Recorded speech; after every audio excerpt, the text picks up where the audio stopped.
switch over here. So first one up you can see here is starting with the Combinator series. Any historical card that you pull from a pack has a chance to be a Combinator card, right? This is kind of the basic information that's already been gone over. And I know there's some confusion more specifically with the Combinator card shop, and I'll get to that in a moment. But here, for example, here's one that I pulled. I pulled this Eric Hansen card, and when the pack opens, it's a red back. It flips over, it's a gold Eric Hansen, but it has the ability to be boosted. There's a handy star meter over here on the top right. This is level 0, which already has a little bit of a boost to it. You can see that with the red bubbles. So +2 to stuff, +1 movement, which is made up of +2 homer allowed, +1 BABIP, and then he also has a +2 to his control. Additionally, the pitcher position rating gets a boost. It's +1, and then his hitting ratings all each have a +1, with his eye having a +2. Now, unfortunately, one of the things that I would like to see added to this feature is the ability to have the stars right here, so that I can kind of get a little bit from this rating screen for the back of the card, essentially have a better feel of what's happening to the entire card. But instead, we only have access to these stars right now on this profile summary. So you can see level 0, level 1, level 2, level 3, level 4, level 5, etc. So if I were to invest heavily in this card, I can kind of get a preview of what he looks like as a level 5 Combinator series card. So he gets a total of +12 to his stuff, +11 to his home runs allowed, and +8 to his BABIP, and +10 to his control, along with +7 to his pitcher rating. And then he also does get a boost of about +6 or +7 to everything. Let's see, that starts with 20, 38, and 52, and ends up at 27, 46, and 61. So it ends up at so 7, 8, 9-ish to his hitting ratings. Obviously, those aren't super important for him because he does not have the base hitting ratings to be used as a two-way player in any form or fashion. Now, should you get one of these cards, you can kind of manage these cards on from here, the main menu, card combinator, and then you select. I have 2 of them. I have also pulled an iron Horatio Ramirez, but this is snapshot Eric Hansen. So over here on the right is every available card, that you can feed into Eric Hansen to try and boost him up. I believe it takes, I think if I do, so this is only my historical duplicates. If I were to select only my historical duplicates, I would have 135 cards totaling 573 points. Now, because this is a gold, to get which equals to a 35.91% chance to boost this from level 0 to level 1. If I were to, I would need 2,799 points for a 100% chance to boost from level 0 to level 1. Now, it's not, let's see if I can lean out of the way here so you can see that. Down here you can see the amount of cards for a total points, and then how many points are required for a 100% chance. There we go. Make sure I was kind of blocking that before. Now, I'm not going to do that right now because I don't want to invest in these cards. So any historical card that is a snapshot card is worth 2 points if it's a bronze, and it scales up. 10, or no, that's the same decade. 2 points if it's a bronze, and also 2 points. Yes, 2 points if it's an iron. Actually, I don't see any snapshot irons. I only see Oh yeah, there. Okay, so yeah. So snapshot irons are 1. So basically, it's the same as their mission value. If it has same card type. So the same card type is equal to, you get the same amount of combinator points as is equal to their mission value. So 1 for irons, 2 for bronzes, 5 for silvers. And now this Merv Retman card that is also a snapshot is worth 50 points because it's a low diamond. Now there's some cards that have multiple relationships, like Dave Val here. Isn't only an iron, but is worth 46 points because it's a snapshot from the same team, the Seattle Mariners. They were teammates for 6 years. So same team, same card year, and then they were teammates for 6 years. All of that information is listed right here. For an iron, that totals up to 46 points. Same card type, Ed Sprague. Same decade, now the 1990s. And they were teammates for 3 years. Totals 18 points. So it scales, the amount of points that you get scale based on the rarity of the card. So if there were a diamond card that had, that was on the same team, it was teammates for a number of years, it would be worth a significant amount more to combine into Eric Hansen. And again, you can kind of peruse this on your own once you've pulled one of these cards. Unfortunately, the only way to really see this is to have a combinator card. Although, if I'm not mistaken, which I very well might be, but I believe that these relationships are exactly the same as the team chemistry relationships, which can be found here.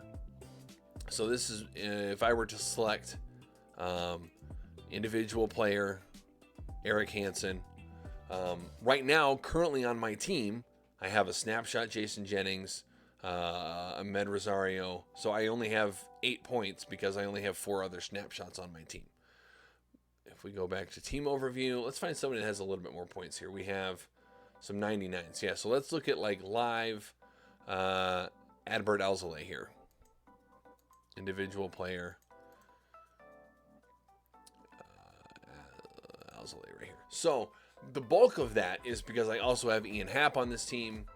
Live cards, same team, same decade, teammates for 5 years, worth 63 points. The point is, I believe that these chemistry points are the same. You get the same amount of points for chemistry as you do when you combine the cards. Essentially, is what that boils down to. Now, you can't combine live cards, so maybe that's a poor example to use. But if I were to look, actually, let's go back to my team overview. Do I have any historical cards with a decent amount of points? Kind of. We can look at rookie sensation Chuck James, because I have, he's 30. Actually, no, here's a better one. All-Star Kenny Rogers, Detroit 2006. All-Star Kenny Rogers. So, if Kenny Rogers were a combinator card, this Chuck James rookie card should be worth 5 points. Same thing here, 5 points. So all these guys who were the exact same year, 2006, Chuck James, Jason Jennings, Scott Olsen. If I were to feed them into Kenny Rogers, sounds weird, but if I were to feed them into Kenny Rogers, they would be worth 5 points on that combinator screen. This snapshot Terrence Long, same decade, and was a teammate for 1 year, would be worth 12 points. An iron on the same team. Now, this Jackie Tavendner card is a card, an unsung hero from 1926, but also played on Detroit. 10 chemistry points. Is that the same? So now I'm curious if that actually is the same, because I don't think same team. Was same team on an iron worth that many points over here? Let's go look. Card combinator. No, it was not. Maybe it's because he's a... Interesting. So iron to gold is only worth 5 points if they're the same team, because you can see Unieski Betancourt here, same team, Seattle Mariners, only worth 5 points. But if I go to Horacio Ramirez, his same team for a bronze, so going up a tier, the same team, the Atlanta Braves, is worth 10 points. So there's some relationship between the tier of the card and going down tiers. You do lose some points, but again, that's all kind of so it's not quite the same as the team chemistry. I'm glad I looked a little bit deeper at that, because I assumed that it was, but now that I have looked at it a little bit deeper, you don't quite get the same amount of points as like the team chemistry relationship between the cards as you do for the combinator cards, because you do lose some points as you go down in tiers. But again, you can, like this iron that was teammates for 1 year. Steve Balboni was teammates with Eric Hansen for 1 year, 5 points for that. Because there's a gap, gold, silver, bronze, all the way down to iron, you do lose some points. Now, one of the points of contention, or confusion rather, was the Combinator Card Shop. Oh, I have something in the search menu. Okay, so let's get rid of that. There we go. So, I have this set to only show cards with sell orders and hide cards I own.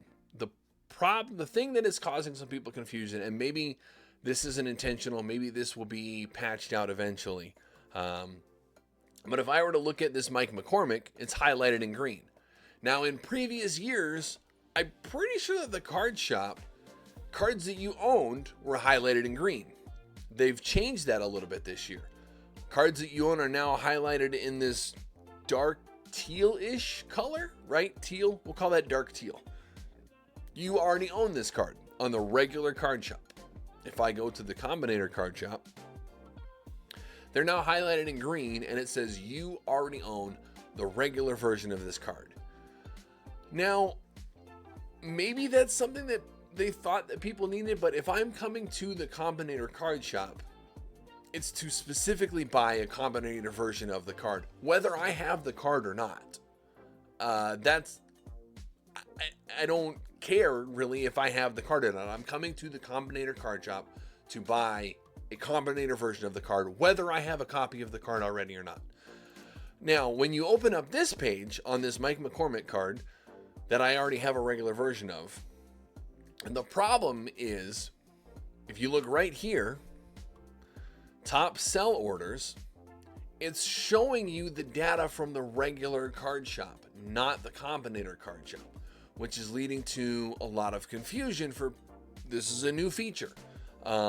People are joining and not quite understanding what they're seeing here. They're like, why is this, say the top sell order is $4,999 and then the next one is $5,000 when it's listed for $44,444. Well, the $44,444 PP price, that's sell order, is for the Combinator version of Mike McCormick. The problem is the Combinator Card Shop doesn't make that super clear. I think this card art should be have the red border and have the Combinator series on it with the stars, the boost level on the bottom. And maybe even, I don't know if it's possible to show in here, you know, maybe at least the base level 0 boost that you get on all of these ratings. And it definitely should not show as top sell orders the sell orders from the regular card shop. So again, hopefully that's not intentional and that's something that they're able to be fixed, but it is something that is causing confusion. So here we are talking about it and kind of explaining in video form a little bit about what's happening. So again, if you are in the Combinator Card Shop, ignore these sell orders. They're from the regular card shop for the regular version of this card, not the Combinator version of this card. We can look at, you know, kind of the same thing. Jason Bay. I have the regular version of this card. there's a whole bunch of sell orders and a buy order for it. 5,749, etc., etc. There's a buy order for 1,001. The Combinator version of this card, which is not what's displayed in this info box, but probably what should be displayed in this info box, is there's a single sell order for 35,555. So again, that's kind of what's going on. All of these cards in the Combinator card shop are Combinator series of the cards. The problem that, the thing that's kind of causing some confusion is the fact that when you open up the info box for these cards, again, they're kind of, the data from both card shops is kind of being combined, and potentially probably shouldn't be. So I think that that's been brought to their attention that, hey, this is something that's kind of causing confusion and probably should be addressed. Now, when they have the time to address that, I don't know. I'm not a developer. I don't know how long or how involved something like that is going to end up being. But in theory, this is something that'll be able to be fixed at some point where, again, personally, if I'm in the Combinator card shop, I should only see Combinator card info. This art should have the red border, should say Combinator series, should show the boosts, have the star boost at the bottom. These sell orders from the regular card shop should not be displayed here. Only this 55,556 PP sell order for Britt Burns should be the only information in this box. And again, all of these ratings, it would be great if they showed at least the base level 0 boost that you get, the red bubbles with +1, +2, +3, whatever it is for the base level 0 for this Britt Burns card. Maybe that's coming down the pipeline. Maybe I hope that that's in the roadmap somewhere, but that is again, that's kind of what's happening here in the Combinator card shop. From the best of what I can tell, kind of from the outside looking in, and having talked through some things today on Discord and trying to figure out, what's the source of confusion here? What do people need to see here? And again, some more accurate information about what we're actually seeing on the Combinator card shop would be very helpful to have eventually down the road. So yes, red border card, the red border version of the art here. Don't show any of this buy and sell information from the regular card shop. I should only see Combinator card shop information here. And as an added bonus, I think that we should at least see the base level 0 boosts when we open up this screen.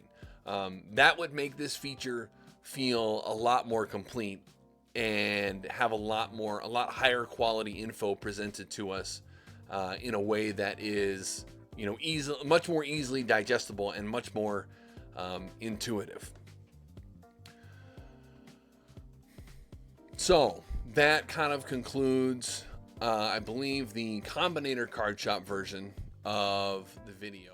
Okay, so here, this is how I have been using the roster builder in the way that I have found to be the simplest. And because again, another brand new feature was installed, and as a concept, as a quality of life feature, it seems like it should be great. But again, there's kind of been not necessarily, I won't call them stumbling blocks, but there's been a little bit of an element where there's a little bit of lack of intuitiveness that came with this initial release of this feature. So I look at Daily Live Bronze. I can see there's a new drop down on the roster, the tournaments that I've joined. Daily Live Bronze. Now I can click here and try to use any of the rosters that I've already saved on the server, but none of them are Daily Live Bronze. So what I'm going to do now, I'm going to click on Roster Builder. We're going to go to, you can create new roster here, or additionally, you can, if you want to make sure you get this format correct, because if you do here Roster Builder and then you do create new roster, you can name the roster, and then you have to open up this, which shows the roster restrictions and card restrictions for every single tournament that's active right now, which is kind of a lot of information to digest because you kind of have to scroll through here, and and it can be a little bit difficult to find the exact roster restrictions that you're looking for. So an easier way to do that, especially if you've already joined the tournament, and actually I don't even know if you need to have joined the tournament, traditional tournaments. So if I want to join this daily wide open, I can open it up and I can just click create roster. So let's go to our daily live bronze that we don't have a roster created for yet. We're going to open up this information tab. No roster has been set for this tournament. Yeah, I know. That's because that's what we're doing right now. There's a create roster button right here, which will auto-populate the card restrictions for that tournament, which is a lot more handy to use than just trying to scroll through all of the active tournaments and find the exact ones that you're looking for. So I'm going to title this Bronze Live. Actually, is that hang on a second now. What is my... Nope, sorry, I want to have my naming convention the other way around. Everything must be the same. Okay. Create roster. Live bronze. Bronze. Even. Save roster. Okay, or set roster. Okay, so now that automatically took me to the roster builder screen right here. Roster number 3, because I deleted a roster earlier today that so it freed up a spare number here. The title I gave it already has the restrictions. The date change was 3/17. I have not uploaded anything to the server yet.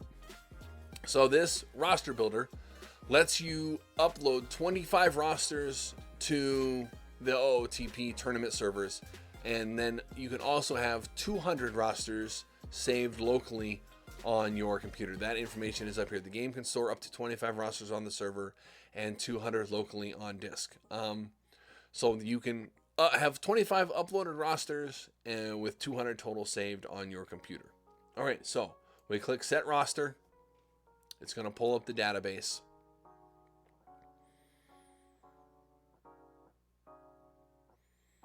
And open up the roster builder.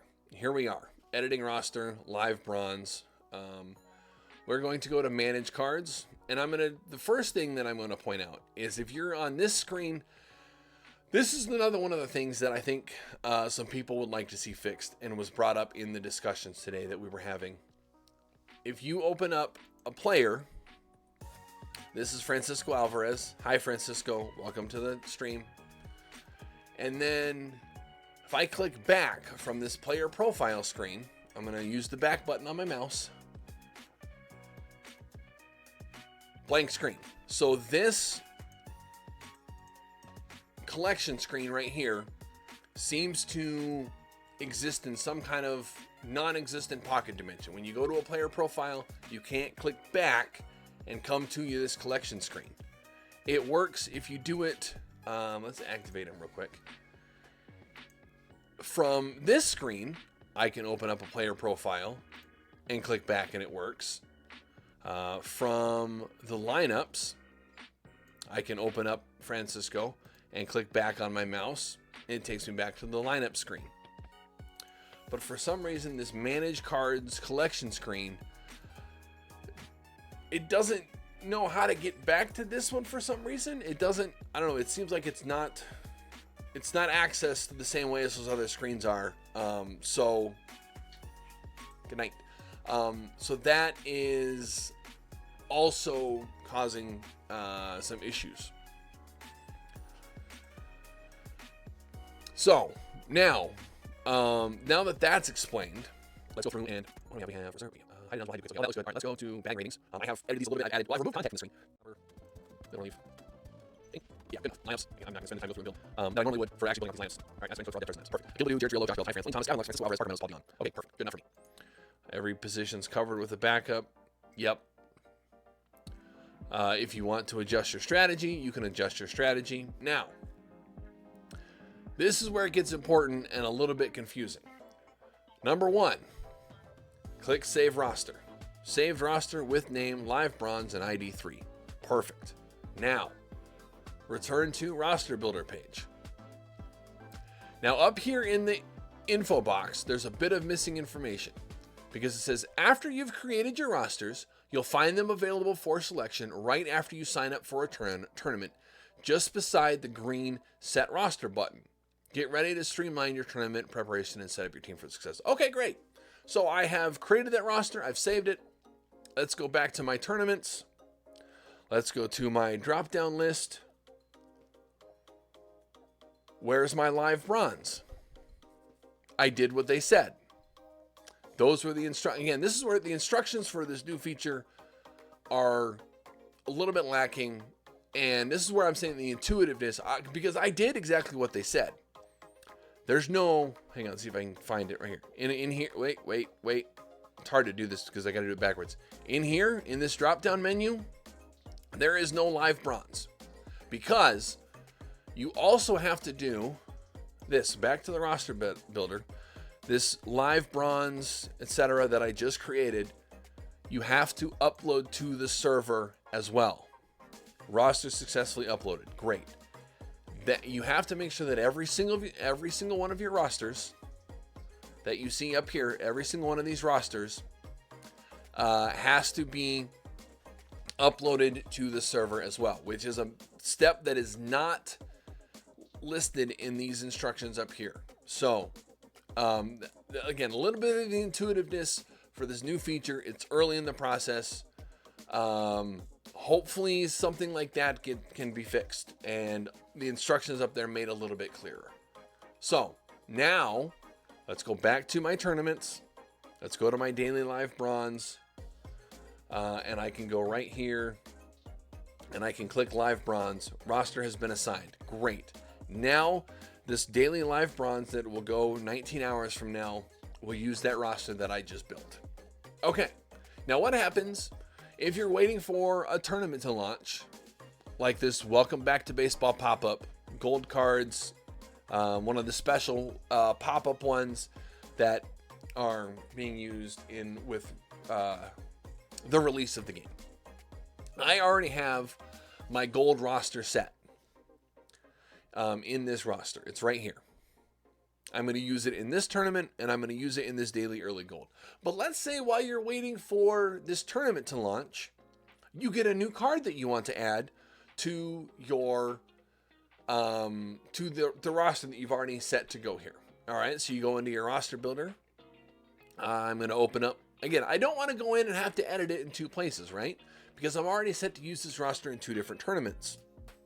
I can edit it now. I can edit that roster in one place, and it will be used in those tournaments. All right, let's go to my gold roster. Let's hit modify.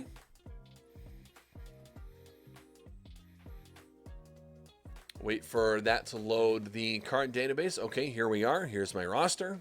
Fantastic. You know what? I think I want to take Mickey Tettleton out as my backup catcher. I've got him set to be the backup catcher behind Miguel Montero. But you know what? I think I want to change that. Let's take out Mickey Tettleton. Let's go over here to manage cards. Default. Okay. Let's just go up here to the top. Let's go all batters. Sorry, now I gotta go change that. I gotta go back up to the top again. Okay. You know what? I'm gonna switch.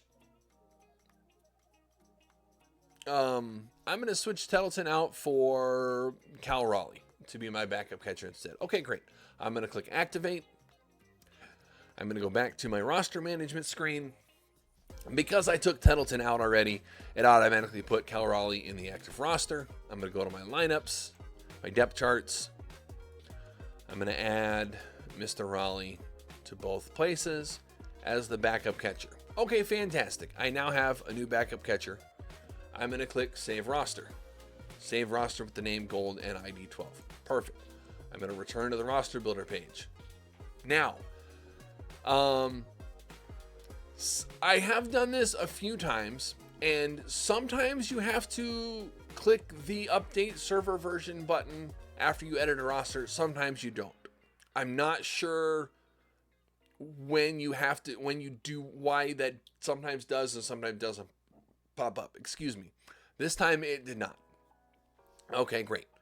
But what I have found that you need to do, and again, it's not explained anywhere. If I go back to my tournaments, because when you select a roster from the drop-down list, it already has populated that tournament with the roster. So, and it doesn't check again. That's one of the things that I mentioned is, hey, if this is intuitive, if I went through and just edited that roster that it's going to be used in 2 different tournaments, when that tournament starts, it should automatically check and repopulate with the most updated version. That way, if I make changes, I don't have to worry about those changes taking place in the tournament. That's the point of the roster builder. That was my understanding. We're going for maximum convenience here. So, but it doesn't do that because it's already populated the roster. Even though it still says 12 gold here, it will not use the edits that we just made. I discovered this with a silver roster that I was editing yesterday. What I have found that I have to do is I have to go here, and it's not, it's a couple extra clicks. It's not as inconvenient as having to go into, actually load up the tournament, import, do the old import roster button if you've saved it. Once you've edited it in one tournament, then you just have to open up the other tournament and import the roster that you've saved. I click on none, and then I go back to the roster. Now it has reassigned that edited roster to this tournament, and you'll see after you click none, it has a roster populated. So now it says, oh, you manually edited this roster. So that's why it changes to manual, and we will go back to our gold open one. There we go. So now it has reassigned the roster that I just edited to these 2 tournaments that I am waiting to start. Let's see. I think that is kind of everything. That was kind of, hopefully that is a little bit more helpful. And if anybody has any questions on how these features are supposed to work. So if you're watching on YouTube, thank you very much. And make sure that you do the standard YouTube things, follow the channel, subscribe, etc., etc. And then if you're also watching this on YouTube and you would like to catch live videos, the Twitch channel will be in the description for the video. Hopefully this helps clear up some confusion on some of Perfect Team's, on 2 of Perfect Team's new features this year, both the Combinator series cards and the roster builder for tournaments. If there is anything that you would like to see addressed, please feel free to leave a comment on YouTube or find me on Discord, and I will see if I can help clear any of that up. But again, thank you for watching, and I will see you next time for more videos, or hopefully on my Twitch channel. Thank you.